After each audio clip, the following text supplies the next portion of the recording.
Muy bien. Damos un cordial saludo al Tesorero General de la República, Hernán Novicelli Reyes, al director de Chile Compras, Cristian Céspedes Viñuela, a Tomás Bunster Bustamante, coordinador macroeconómico del Ministerio de Hacienda, perdón el lapsus, a las y los representantes del Consejo Fiscal Autónomo, a los representantes de los organismos internacionales, a los integrantes de las organizaciones de la sociedad civil que integran nuestro Consejo de la Sociedad Civil de la Dirección de Presupuesto, a los expertos y expertas de los comités consultivos de PIB no minero tendencial y de precio de referencia del cobre que nos acompañan, y a quienes hoy están conectados vía streaming y de manera presencial siguiendo la transmisión de la cuenta pública participativa. Por último, los quiero invitar a que después de la actividad nos envíen sus preguntas al correo cuentapublica@dipres.gov.cl, las cuales vamos a recibir hasta el 4 de septiembre y daremos respuestas sobre lo expuesto en esta actividad en el informe final que se publica en nuestro sitio web. Ahora los dejo con ustedes al director de presupuesto, José Pablo Gómez Mesa. Muchas gracias.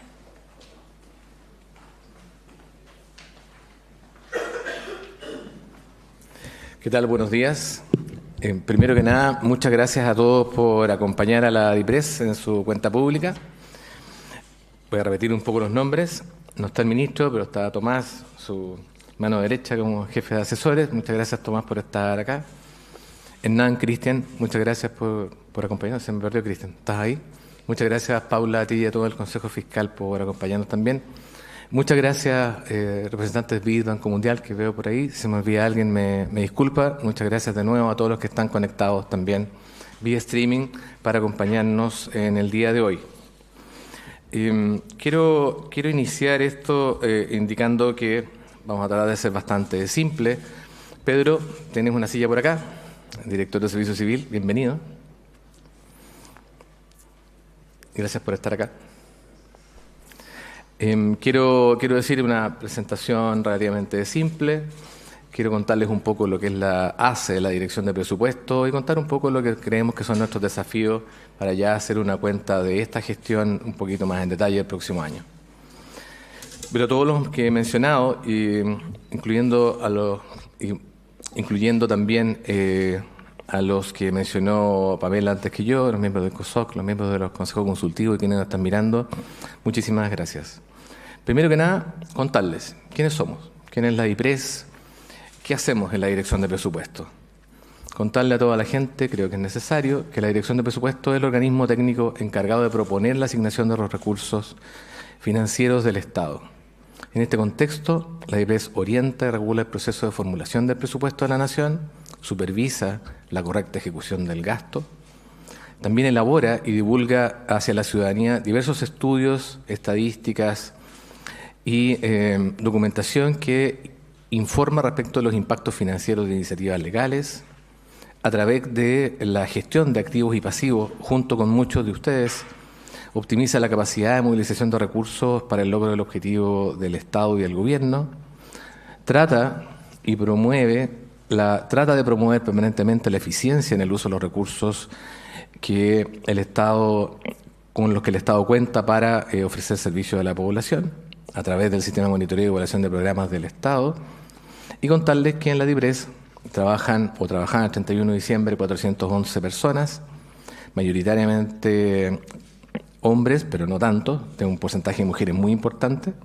Hoy somos 409, pero mantenemos la misma estructura y proporción. A los que nos están mirando, ¿qué es lo que es este presupuesto público? Y aquí el mensaje es sencillo. El presupuesto público se construye igual que un presupuesto familiar.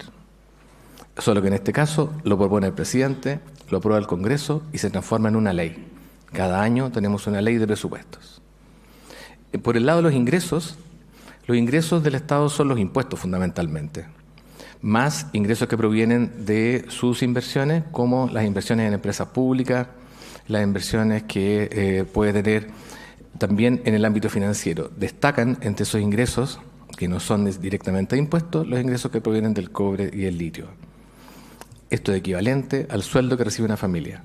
Por el lado de los gastos, Los gastos son nuestras pensiones, los subsidios, los sueldos de funcionarios tales como los profesores, los gastos en hospitales, obras públicas, etc. El equivalente en una casa, en un hogar, el arriendo, la alimentación, la salud.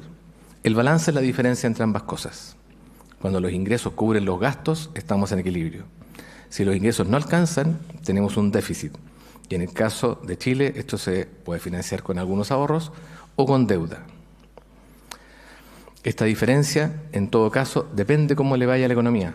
Si la economía crece y es fuerte, vamos a tener más ingresos. Si la economía está débil, vamos a tener menos ingresos. Don Jorge, por favor, acaba de llegar el director de Impuestos Internos. Entonces, ¿de dónde vienen los ingresos del Estado? En el cierre de 2025 y se traslada hacia el 2026 también. Casi de cada 100 pesos que recibe el gobierno central, 83 provienen de impuestos. El resto que no es impuesto, de los ingresos que recibe, tenemos la renta de propiedad, los traspasos de la empresa del cobre que tiene el Estado, que es Codelco, cobros por bienes y servicios, etc. Dentro de los impuestos, para un país minero como Chile, la minería privada aporta una fracción que es muy importante y que va de la mano de los precios del cobre, hoy también los precios del litio. Pero hay una nota que es importante decir acá. El gasto actualmente no solo se financia con ingresos, sino que también se financia con deuda. Lo dije en la lámina anterior y es un tema que debiera preocuparnos a todos. ¿Y en qué se gastan los recursos? Bueno, 9 de cada 10 pesos son gasto corriente, que es lo que destina el Estado cada año para funcionar y entregar beneficios. Entre esos 3 mayores componentes están las pensiones, por ejemplo la PGU, las subvenciones escolares, la salud pública y los sueldos de quienes atienden o atendemos a las personas. El gasto capital, es decir, la inversión y transferencias, es cerca de 1 de cada estos 10 pesos. Un dato relevante, los gastos también incluyen el servicio de la deuda. 5,3% hoy del gasto del semestre recién pasado están representados por la deuda. Y aquí es un dato importante, menor deuda son menores intereses, y menor intereses significa más recursos para la gente. Ahora, muchos deben haber escuchado del balance estructural, o como mis amigos más técnicos lo llaman correctamente, el balance cíclicamente ajustado. Cuando tenemos ingresos y gastos definidos, ¿qué es el balance entonces? El balance efectivo es la renta simple, ingresos menos gastos.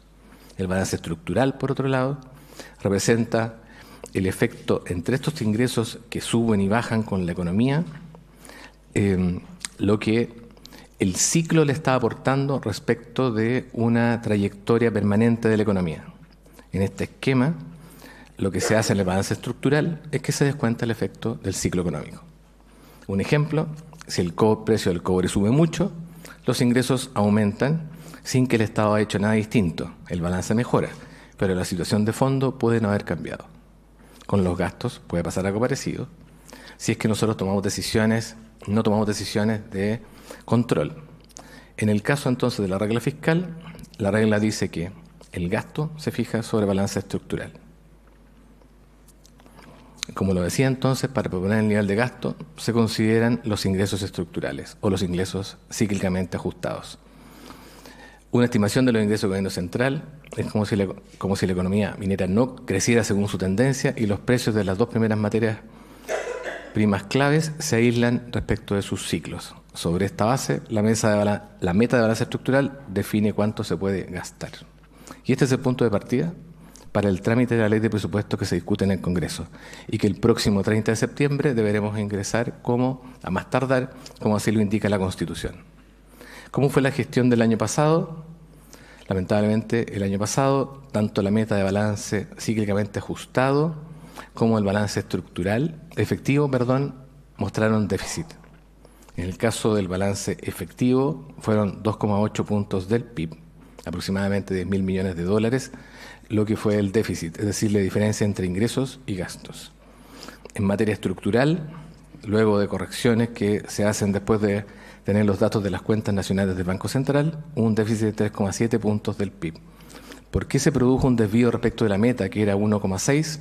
Se produjo por menor recaudación que la estimada, se produjo por efectos del ajuste cíclico principalmente asociado a los ingresos del cobre. Hubo precios del cobre más grandes que los del largo plazo, por lo cual había que descontarlos. Y también por un mayor gasto que el estimado en el decreto de política fiscal, que ya incluía acciones correctivas. Respecto a este punto, indicarle a todos los que nos están escuchando que cada gobierno fija metas de política fiscal. Este gobierno lo hizo en un decreto a principios de junio y es el que nos va a regir hasta el año 2030. Ahora, lamentablemente también los ahorros del fisco se redujeron de manera significativa. Y aquí marco dos. El Fondo de Estabilización Económica y Social, que está pensado para momentos de crisis, cerró en 1% del PIB, habiendo llegado a ser, desde sus inicios, mayor a 6 puntos del PIB. Por otro lado, la Caja del Tesoro, los otros activos del Tesoro Público, los OATP, terminó prácticamente con cero. En el dato correcto, 46 millones de dólares, pero comparado con el PIB es prácticamente cero. Y esto explica la urgencia de consolidación fiscal. Si nosotros cerramos el año mirando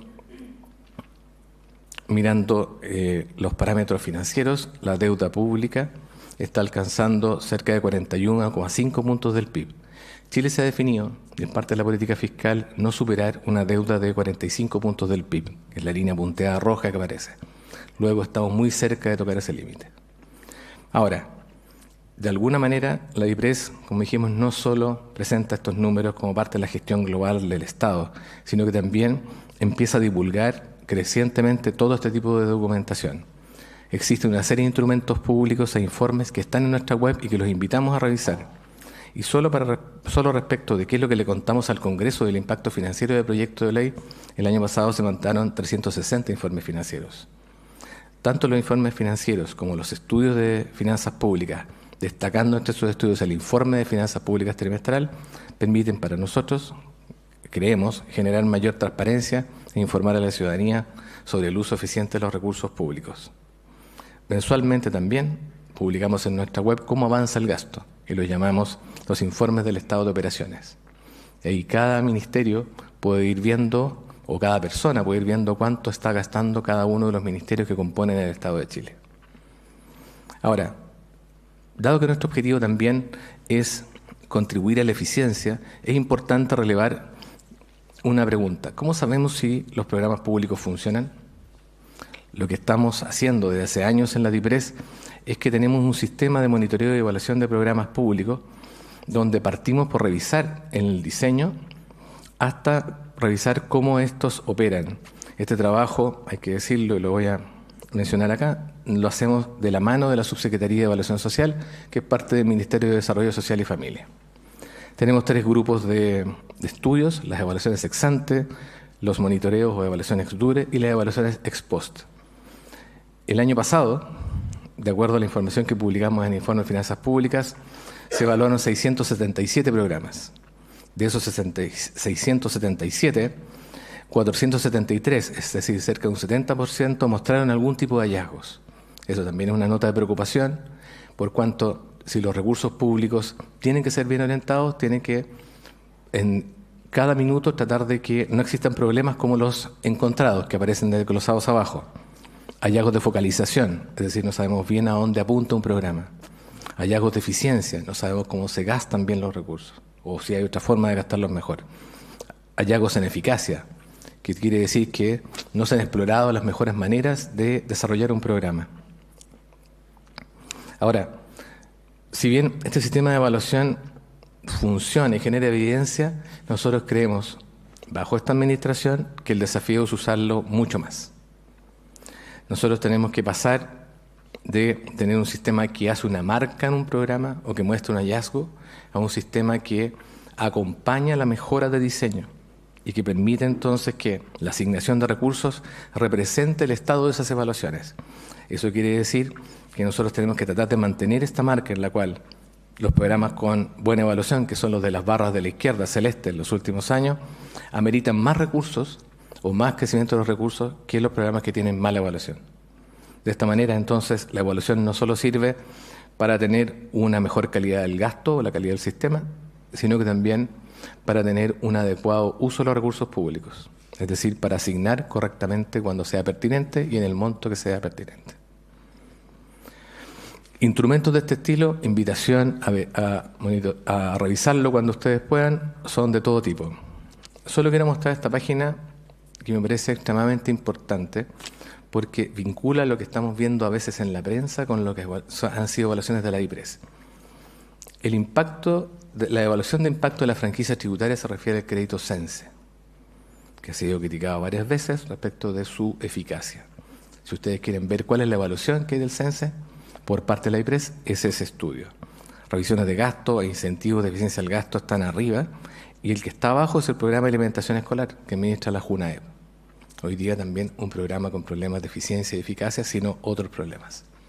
O sea, la IPRES, de alguna manera, a través de estos instrumentos de monitoreo, se va anticipando también de algunas discusiones públicas de cómo se están ejecutando programas muy tradicionales y muy famosos. Y entonces es ahí que la invitación es a revisar esto.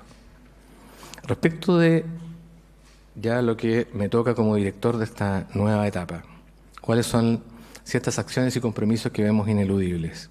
En primer lugar, tenemos que hacer un reconocimiento de que hace más de una década que los ingresos no alcanzan a cubrir los gastos del fisco. Aparecen en ese cuadro en barras celestes los años en que hemos tenido superávit, en barras rojas, termina, se ve un poco raro abajo, 1000 disculpas. El año pasado, en barras rojas, se ven los años que hemos tenido déficit. Y si uno observa, efectivamente, en los últimos 20 años, la mayoría son déficit, y en los últimos 10 años, casi todos, con excepción del año 2022, son déficit.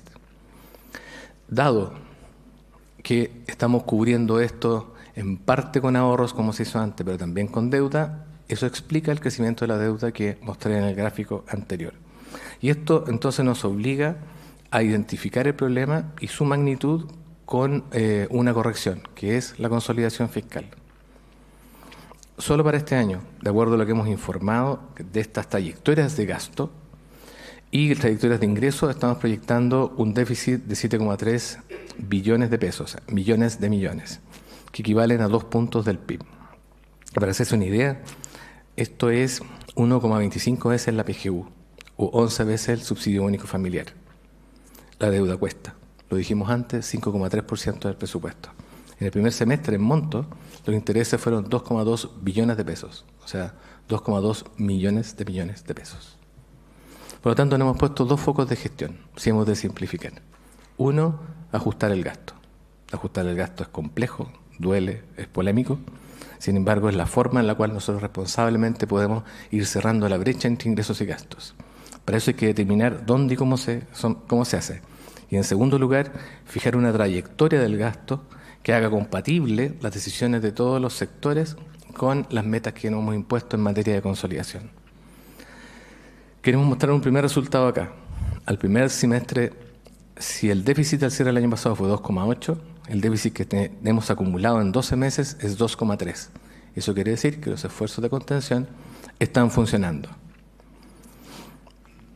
En cifras sencillas, y esta presentación se la vamos a dejar a todos, hicimos un primer esfuerzo de ajuste, lo llamamos de 2 etapas, con una serie de decretos que limitaron el gasto anual en una serie de programas, ministerios y servicios. No han impactado la entrega de servicios a la población, sino que han impactado la forma en la cual hemos estado entregando esos servicios. Todavía no terminamos el año. Quiere decir que el esfuerzo es permanente. Y hay una segunda parte que ya es más dinámica, que la llamamos el esfuerzo de contención. Esto no necesariamente es un decreto, sino que significa una revisión cotidiana de cada uno de los componentes de gasto, de cada uno de los componentes presupuestarios, es decir, de los programas y las partidas que componen el presupuesto de la Nación. Vamos a ir mostrando mes a mes cómo esa contención entonces nos permite ir cerrando esta brecha entre ingresos y gastos. Importante decirle a las personas cómo determinamos dónde hay espacio de ajuste. Y primero, lo más importante es que este es un trabajo que se hace con y desde los ministerios. La Dirección de Presupuesto es asignadora, pero los gestores son los ministerios. Por lo tanto, tenemos que tomarnos de la mano y decir dónde se puede priorizar, dónde se identifica un espacio, partida por partida, dónde se protegen los beneficios y se prioriza el gasto. O sea, hay que decidir con evidencia, y para eso están los estudios de monitoreo y evaluación. Y esto se va revisando constantemente durante el año. Si uno pensara en el gasto como una suerte de cajitas, uno diría el gasto perfecto no existe. Detrás del gasto que acompaña, detrás de un programa que acompaña un gasto o un beneficio, hay un componente que tiene que ver con los beneficiarios o los chilenos o residentes en Chile que, de acuerdo a la ley, se han hecho objeto de ese gasto. Eso es correcto, está en verde. Pero también a veces hay beneficiarios que reciben esos recursos a los cuales no les corresponde. Y en esos casos tenemos que ser capaces de identificarlo, porque esos recursos, por una parte, no están definidos por la ley, y por otra, están restando recursos a otros programas. Hay una componente verde que tiene que ver con la gestión eficiente, que es una meta móvil, siempre hay que irla buscando. Pero también hay un montón de ineficiencias que tenemos que reconocer. Las compras directas a veces son más caras que las licitaciones. Mantener proveedores de mal rendimiento, porque los conocemos de siempre, también es una mala decisión de gestión. Uso de tecnologías obsoletas, mucho papel, mucho trámite, en vez de usar inteligencia artificial tan disponible hoy. La burocracia misma. Y de repente aparecen otros elementos que aparecen en la prensa y sobre la cual nuestra Contraloría General de la República nos ofrece un inestimable apoyo, que tienen que ver con los conflictos de intereses, o a veces tienen que ver con la corrupción, o a veces el descuido. Nadie miró lo que estaba pasando acá. Y por lo tanto, cuando uno mira de esta manera el gasto, que es una forma poco didáctica, en la verdad un ajuste se hace mirando las cajas en rojo, para proteger las cajitas en verde. Decía que nosotros estamos convencidos que estamos en la senda correcta. Creemos que el ajuste está dando resultados. En el primer semestre del 2026 los ingresos crecieron 5,5%, muy asociados a un crecimiento de la minería, de la tributación de la minería privada, mayores precios del cobre y del litio, pero también los gastos crecieron 1%. Es decir, que están siendo contenidos. Y si uno observa en la línea roja la trayectoria del déficit mes a mes, lo que uno observa es que el déficit tiene una trayectoria distinta de los años anteriores. Aquí en verde y rojo, línea punteada, aparece el año 25 y el año 24. Naturalmente, en la medida que cada mes tenemos menos ingresos que gastos, el déficit se va profundizando. Cuando nosotros quebramos esa tendencia y si logramos mantener, lo que estamos diciendo es que los esfuerzos de contención funcionan. Y en cualquier caso, es útil decirle a las personas que esto del presupuesto es una materia muy viva. Todos los días van cambiando. El Congreso aprueba una ley y va aprobando otras leyes que implican mayor gasto. Por lo tanto, tiene un presupuesto aprobado por un ministerio y luego, en la primera columna, y luego un presupuesto vigente que va incorporando todas estas leyes. Y finalmente tenemos una ejecución. Cerrado el año 2025, puedo contar que, por ejemplo, en el caso de vivienda, 3.9 billones de pesos fueron presupuestados. El presupuesto vigente fue de 4 billones y la ejecución fue 3.954. Se producen variaciones que pueden parecer pequeñas en grandes números, pero la diferencia entre el primer número y el otro son algo así como 30 millones de dólares. Se conviene siempre estar mirando estas diferencias. Esto es parte del foco 1, ajuste y contención del gasto. Foco 2, programación de mediano plazo. Vamos a pasar de un presupuesto en el cual solo se mira el año vigente, con una mirada más bien genérica de lo que es el mediano plazo, y donde el mediano plazo es una suerte de acompañamiento del año, a una idea donde un programa financiero de mediano plazo, que cariñosamente llamamos la PMP, es el marco general. Y el presupuesto anual es el primer año de esta PMP. ¿Qué es lo que nosotros usamos como diagnóstico? Nos dimos cuenta que para proyectar el gasto a mediano plazo teníamos limitaciones. Había una tendencia a subestimar los compromisos futuros. Y por otro lado, no capturábamos la programación o la planificación de los ministerios. Por lo tanto, la programación de mediano plazo lo que busca es obligar a las instituciones, invitarlas a internalizar las consecuencias de sus decisiones. Si algo no se puede hacer ahora, es mejor hacerlo el próximo año. Si algo se requiere hacer ahora, hay que abrir espacio el próximo año. Una vez que uno mira una trayectoria de gasto, empieza a planificar y a gobernarse mejor. En esa apuesta, la Dirección de Presupuesto se plantea como un apoyo a la planificación y a la programación de los ministerios y servicios. Y al mismo tiempo, en la medida que todos somos conscientes de esa trayectoria de gasto, avanzamos hacia la consolidación fiscal y por lo tanto pueda empezar a asegurar la prestación de servicios públicos de calidad. Vamos a partir ahora. Vamos a presentarle al Congreso una planificación de mediano plazo junto con el presupuesto. Estamos trabajando con los ministerios en que incorporen su necesidad de gasto bajo esa restricción presupuestaria plurianual. Es una restricción, es un límite. Y, naturalmente, tienen que empezar a trabajar en que sus distintas iniciativas se enmarcan dentro de ese límite. Quiero decir también que en esta mirada de mediano plazo no solo estamos mirando el fisco, sino que estamos mirando también algunos activos. Voy a hacer una especie de pequeño zoom en lo que son las empresas públicas. Chile tiene casi 30 empresas públicas que van desde la empresa portuaria Austral hasta Codelco ya mencionado.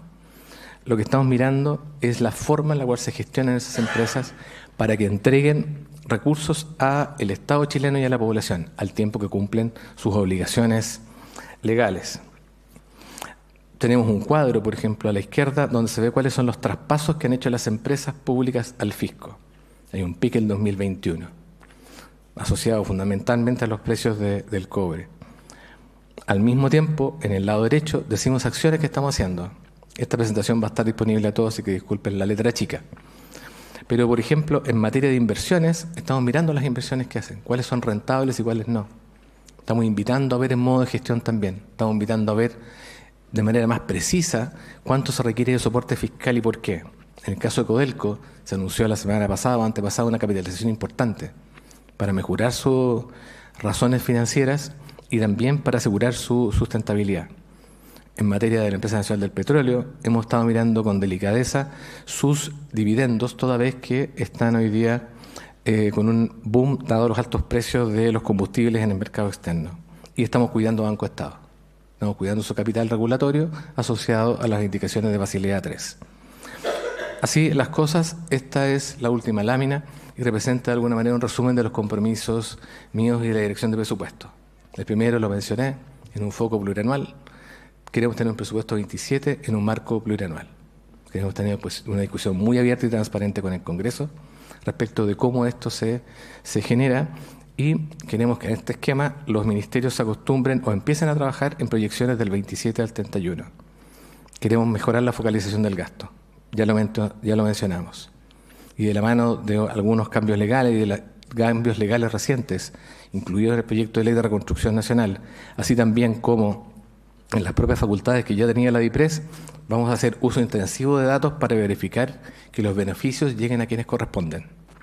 Queremos seguir trabajando en mejoras metodológicas. Tenemos un compromiso de trabajo con los colegas del Consejo Fiscal Autónomo aquí presente en materia de balance cíclicamente ajustado y ahora en materia de deuda. Y queremos en este caso entonces poner a disposición de la normativa, la nueva metodología de proyección de deuda pública que revelamos hace un par de semanas, construida a partir directamente del balance fiscal efectivo y de las operaciones financieras. Tenemos un trabajo todavía en transparentarla y formularla y llevarla a una metodología plenamente conocida por todos los actores que siguen las cuentas públicas, sí, y vamos a hacer eso. Y por último, queremos mirar los activos y en particular las empresas públicas y el balance patrimonial del Estado.